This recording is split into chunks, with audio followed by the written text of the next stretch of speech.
आज का ये एपिसोड शुरू करने से पहले एक छोटी सी बात। क्या आप भी अपना पॉडकास्ट बनाने की सोच रहे हैं? तो एंकर ट्राई कीजिए। ये पॉडकास्ट बनाने का सबसे आसान तरीका है। नंबर 1, ये फ्री है। नंबर 2, इसमें कई सारे ऐसे टूल्स हैं जो आपको अपने फोन और कंप्यूटर पर रिकॉर्ड और एडिट करने की फैसिलिटी देते हैं।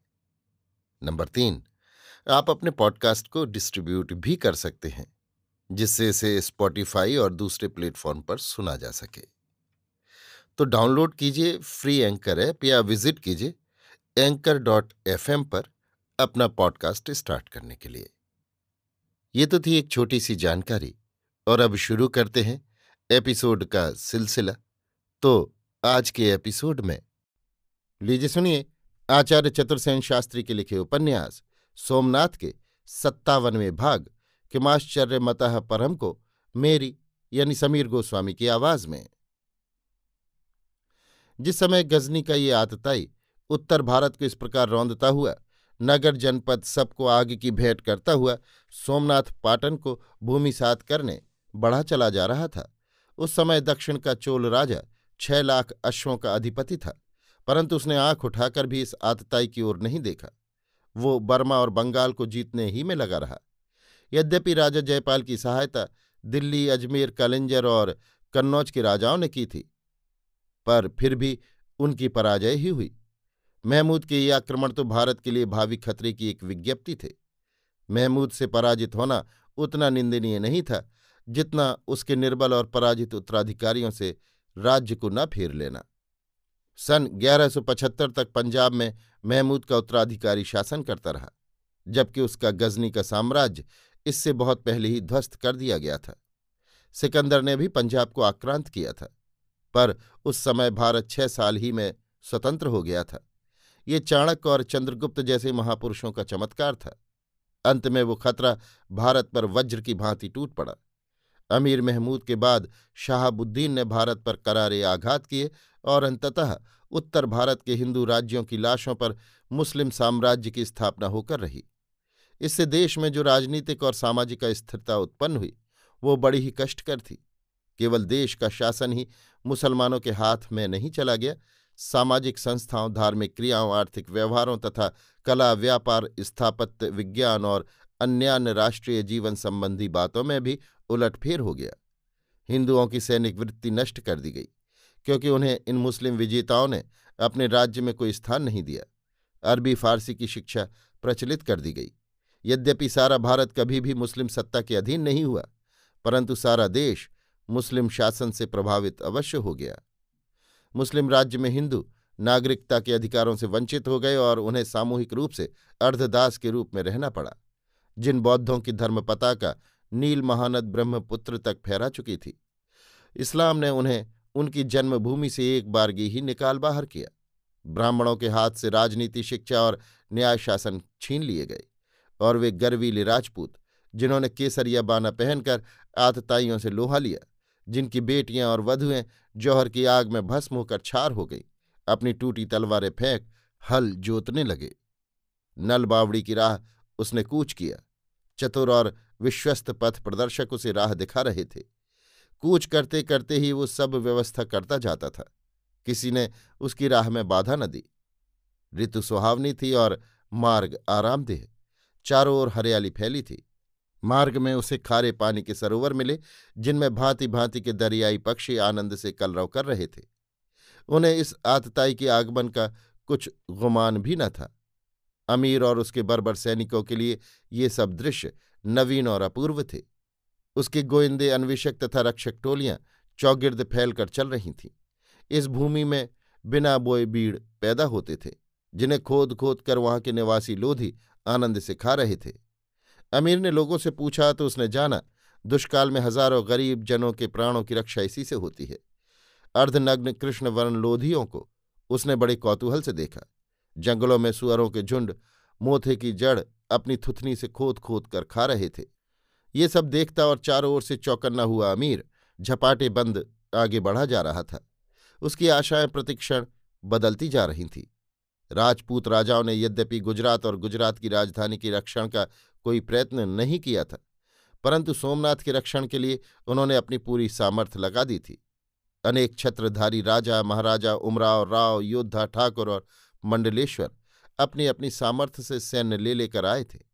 सोरठ के छोटे मोटे सरदार, जमींदार तथा आसपास के प्रजापाल, भूपाल और जागीरदार बड़े उत्साह से तलवार बांधकर भगवान सोमनाथ के लिए अपना रक्तदान करने आए थे।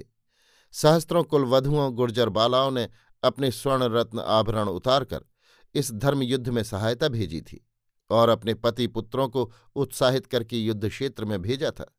नंग धड़ंग भीमकाय, उघाड़े पैर भटकने वाले कोली ठाकुर गणासी लेकर आए थे। गुजरात के वनों, उपत्यकाओं और ग्रामों में रहने वाले भील मोटे मोटे चांदी के कड़ों से सुशोभित हाथों में तीर कमान लेकर आए थे। सोरठ गुजरात के पहाड़ी इलाकों के कद्दावर और निर्भय काठी भी उपस्थित हुए थे। इस प्रकार अपनी ही अंतःप्रेरणा से गुजरात के 1,00,000 तरुण अपने अपने शस्त्र ले भगवान सोमनाथ के लिए रक्तदान देने अपने अपने दल बनाकर आए थे। ये एक महत्वपूर्ण बात थी कि ये हिंदू अपने राजनीतिक जीवन में तो असंबद्ध थे, किंतु धार्मिक और सामाजिक जीवन में संबद्ध थे। इसी से जिस मुस्लिम शक्ति ने इतनी सरलता से हिंदुओं की राजशक्ति को धूल में मिला दिया, जिसके छूते ही हिंदू राज्य बिखरते चले गए, उसका समूचा बल भी हिंदू धर्म को ध्वस्त न कर सका। जब जब मुसलमानों ने हिंदुओं की धर्म भावना और सामाजिक जीवन पर बलात् प्रभाव डालना चाहा, तब तब उन्हें अजेय सामर्थ्य से टक्कर लेनी पड़ी और इसी का ये परिणाम हुआ कि मुसलमानों से सब प्रकार का असहयोग हिंदुओं में एक धार्मिक रूप धारण कर गया। राजस्थान, सोरठ, गुजरात और आसपास के राजा महाराजा, छत्रधारी महीपति, ठाकुर, मंडलेश्वर जो अपनी अपनी सैन्य लेकर इस धर्मशत्रु से लोहा लेने धर्मक्षेत्र प्रभास में आकर एकत्र हो रहे थे, उनके हाथियों, घोड़ों और सैनिकों की धमाचौकड़ी, शोरगुल तथा शस्त्रों की झंझनाहट से प्रभास धर्मक्षेत्र मुखरित हो उठा। भीड़ भाड़ और धूमधाम इतनी बढ़ गई कि निवास और भोजन की नगर में अव्यवस्था हो गई। देलवाड़े का मार्ग आने वाले सैनिकों तथा रसद के भरे हुए सैकड़ों छकड़ों से पटा पड़ा था। जितना अधिक रसद, खाद्य सामग्री और शस्त्रास्त्र जुटाए जा सकते थे, जुटाने का प्रत्येक संभव उद्योग किया जा रहा था। युवराज भीमदेव ने अनहिल्य पट्टन खाली कराते समय ये व्यवस्था की थी कि लोग अपना माल मता लेकर तो सुरक्षित स्थानों में चले जाएं, किंतु अस्त्र शस्त्र सब राजधानी ही में छोड़ जाएं। वो सब अन्न भंडार और शस्त्रास्त्र चंड शर्मा ने अमीर के आने से प्रथम ही शीघ्रतापूर्वक प्रभास में भेज दिया था। उधर महाराज वल्लभदेव अब खंभात पहुंच गए थे और उन्होंने सूचित किया था कि 8 जहाज भरकर अन्न वहां से जलमार्ग द्वारा प्रभास को भेजा जा रहा है। युवराज भीमदेव बाणबली अपने कूटमंत्री दामोदर मेहता के साथ 18,000 सज्जित रणबांकुरे गुर्जर योद्धाओं को लेकर प्रभास आ पहुंचे थे। उनकी आवाज़ सुन आबाल वृद्ध हर्षोन्मत्त हो उच्च स्वर से अपनी अपनी अटारियों पर चढ़कर गुर्जर वीर का आगमन चाव से देखने लगे। आशा और उत्साह की एक अभूतपूर्व उमंग प्रभास में लहराने लगी। ज्यों ही घोड़ों की टापों से उड़ाई हुई धूल नगरजनों को दिखाई दी कि नगर और मंदिर में ढोल दमामे बज उठे। मंदिर के ऊंचे कंगूरों पर चढ़कर लोगों ने देखा गगन स्पर्शी धूल के समुद्र में शस्त्रों को चमकाते गुर्जर योद्धा धीर मंथर गति से आगे बढ़े आ रहे हैं। उनके शस्त्र सूर्य की किरणों में चमक रहे थे। निकट आने पर लोगों ने देखा बाणबली का गजराज अपने सेनापतियों, मंत्रियों और शरीर रक्षकों से घिरा हुआ छत्र चंवर सहित आगे बढ़ रहा है। उनकी सतेज श्यामल मुख छवि और गठीले शरीर तथा तेजस्वी आंखों में जो वीरत्व और पौरुष का आभास चमक रहा था, उसे देख हजारों कंठ एक बारगी ही हर्ष विह्वल होकर जय जय चिल्ला उठे। बाणबली का नगर में धूमधाम से स्वागत हुआ। नगरजनों ने राजपथ को ध्वजा पताकाओं से सजाया। गंग सर्वज्ञ ने पुकार कर कहा, धर्म के शत्रुओं का संहारक आ रहा है, उसका सब कोई यथोचित सत्कार करे। सर्वज्ञ ने सब प्रधान पौरजनों, सेठ साहूकारों, समागत धर्माधिकारी महीपतियों, ठाकुरों तथा नेताओं सहित नगर द्वार पर बाणबली का सत्कार किया। उन्होंने अक्षत, रोली, गंध एवं माला से वीर की अभ्यर्थना की। ज्यों ही बाणबली ने तोरण में प्रवेश किया, वैसे ही डंकों की गड़गड़ाहट ने उसका जय जय नाद किया।